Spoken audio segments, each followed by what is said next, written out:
This was one of the smoothest and most successful game jams I've been a part of in a while, so thank you for the team for making it great.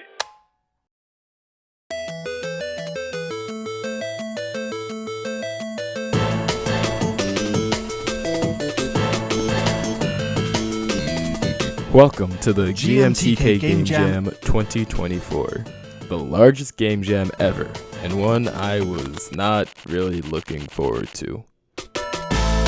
Okay, well, I was looking forward to it until after Rockin' Walkman, because after Rockin' Walkman, I got music block.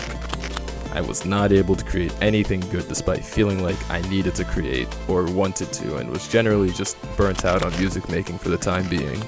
So, when I was reminded that the team that was assembled months ago for this needs me, I was mixed. As the jam approached, I assembled with Adam and Chris, who I've been on teams with for these games, and Shmuku, an artist and musician doing art on this project, and we got ready for the theme announcement. The theme was built to scale. That's right. Mark Brown usually creates great themes that spark the imagination in creative ways. I do not like this theme. I did not like it when it was announced, nor do I like it now. Built to scale? I want to see games about teeny... After a good long brainstorm and a bunch of scrapped ideas, the one that rose to the top was a game where you build robots and command them to fight other robots, with other possible mechanics like building your own ways to control the robot, being granted a random assortment of parts before each match, and being able to cheer on or boo your robot for different results. It was a vague and unsteady idea that I was not that into, and in my opinion had a lot of issues and thought it wouldn't make for a very fun game. That being said, I had no better ideas, and the rest of the team was somewhat on board for it, so we decided to design a prototype and see if it can be developed, and go from there. And here is where the music block turns to music wall. A classic issue that VGM composers who participate in game jams must face is creating music for a game that doesn't exist yet. A game without assets or a gameplay loop to base the pace and attitude of the music off of. Usually I can get around this due to a strong idea for what that game will be like by the time the jam ends, or simply a longer jam time that lets me see more of the game before finishing the music. This jam didn't have either. We had 4 days, a game idea that none of us were entirely sure on, and on top of all of that, music block. I'd like to say I'm not giving any hate to the devs I worked with. As you will see in the latter half of this video, they are amazing. This jam just got off to a bumpy start.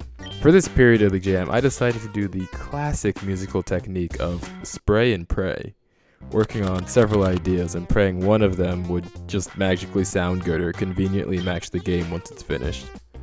I made 4 demos, 3 of which I thought and still think are trash, and 1 of which I actually still like, but the devs said didn't match the attitude of the game concept. Here's a quick reel of them with 2 words and an emoji to describe their failure.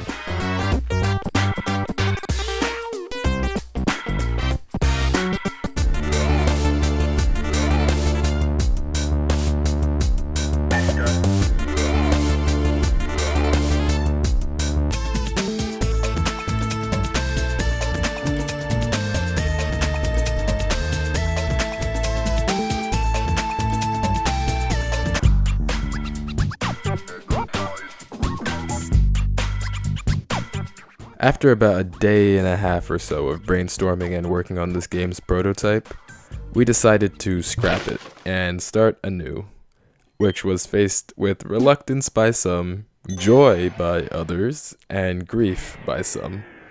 Due to other obligations, I couldn't make it to most of this brainstorming session, but I would be informed that the new game would be an inversion on Tetris, where instead of adjusting falling blocks to fit in a space and clear lines, you'd be a little guy trying to scale the falling blocks and outrun a rising lava pool. The little guy's only tool being a gun that could shoot blocks to rotate and move them around. You use your tool to build a path to scale your way up.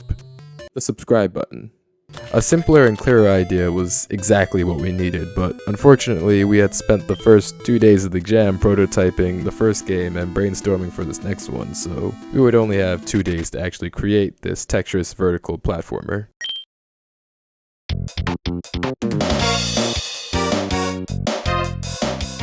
As the devs and artists, also busy with their own obligations in life, worked tirelessly to create the game now known as Heltris. A name I gave, by the way. You know, I always fucking cook up with these fire names. This was me, this was me, this was me. Where was I? Oh yeah, the devs and I both had the idea that the music for the game should play off of the iconic Tetris theme. And this was a blessing in disguise, as it let me dodge my music block to an extent.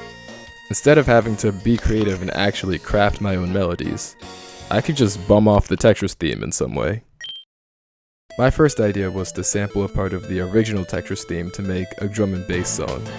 I pulled a break from Zero G's Jungle Fever CD, looped this part of the Tetris theme, added a bunch of orchestral elements contrasted by synthy elements and pads. I seasoned it with a much more colorful and more Jaden harmonization. After making this, I thought, this is stupid and self-indulgent, it shouldn't go in the game. It wouldn't match the pace or the visual style of the game at all. And to my surprise, the team disagreed, and even thought it could go further, more orchestral and more biblical. And this brings up a very interesting idea in game audio.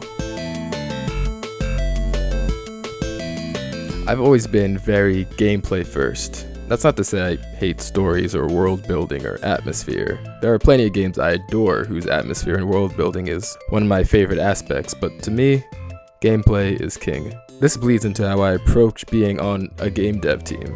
I'm always encouraging ideas that focus on a clear and creative gameplay concept, and worrying about the context and narrative later.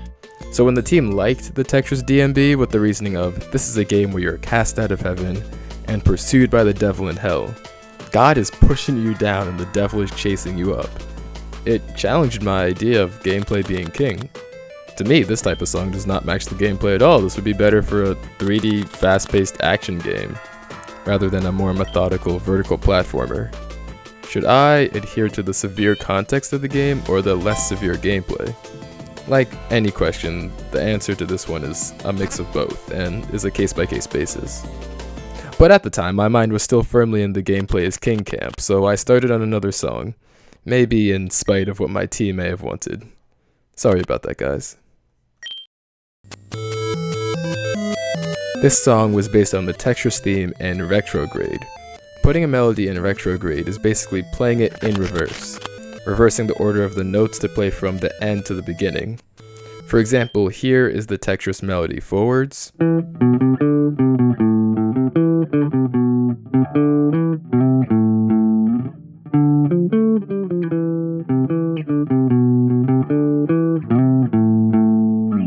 and here it is in retrograde.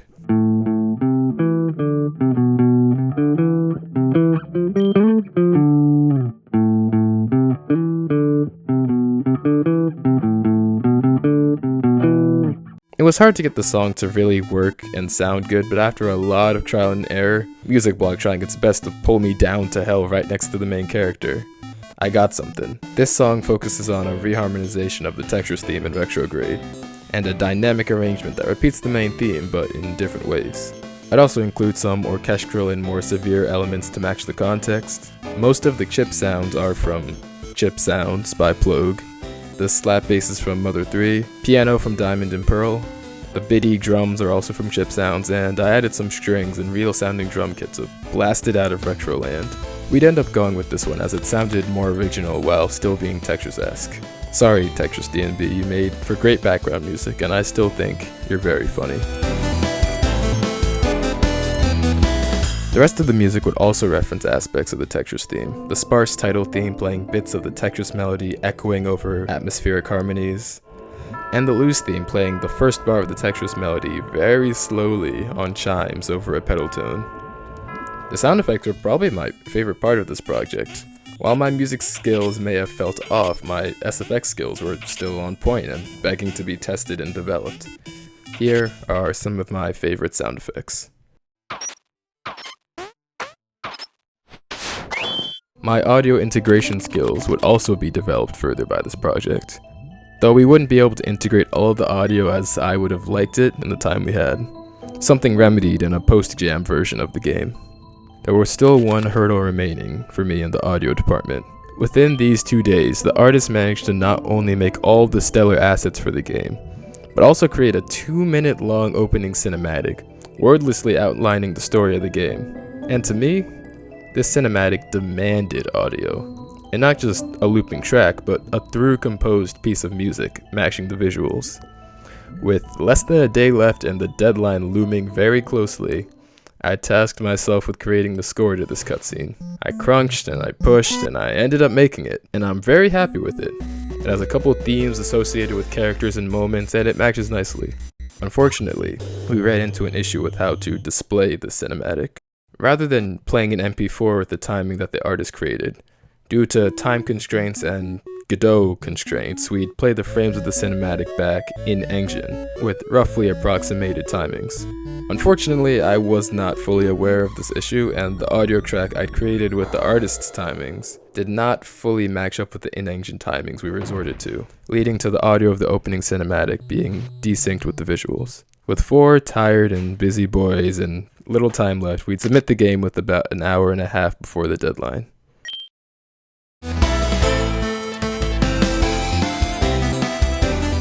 With so much of my time devoted to creating sound effects and music and integrating them to the best of my ability, I didn't really have much time to actually play the game the team had created.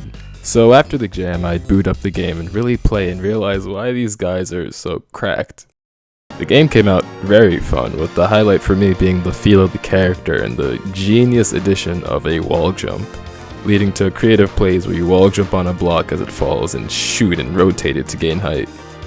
Of course, with only 2 days and real-life issues to tend to, we had to cut some ideas, like enemies, being able to move blocks, and line clears. But despite those losses, the core of the game was still very fun and presented well. After a quick break, I'd start playing other entries and find that a lot of teams had very similar ideas to us, and there were a lot of spins on Tetris in the jam. If you want some entries to play, I recommend Micromancer, Gato Tag, Globs, Banana for Scale, The Ultimate Stick, and of course, Heltris, all of which are linked in the pinned comment below. We'd place 290th overall and 240th in style, and about 200 place improvement from last year's Garden Gladiator. In a jam with about 7,000 entries, I think I'm good with top 300. I'm very impressed with this team's work and dedication and willingness to push through despite a rough start. And now, I will surely actually take a break from making music and let the music block run its course. Surely.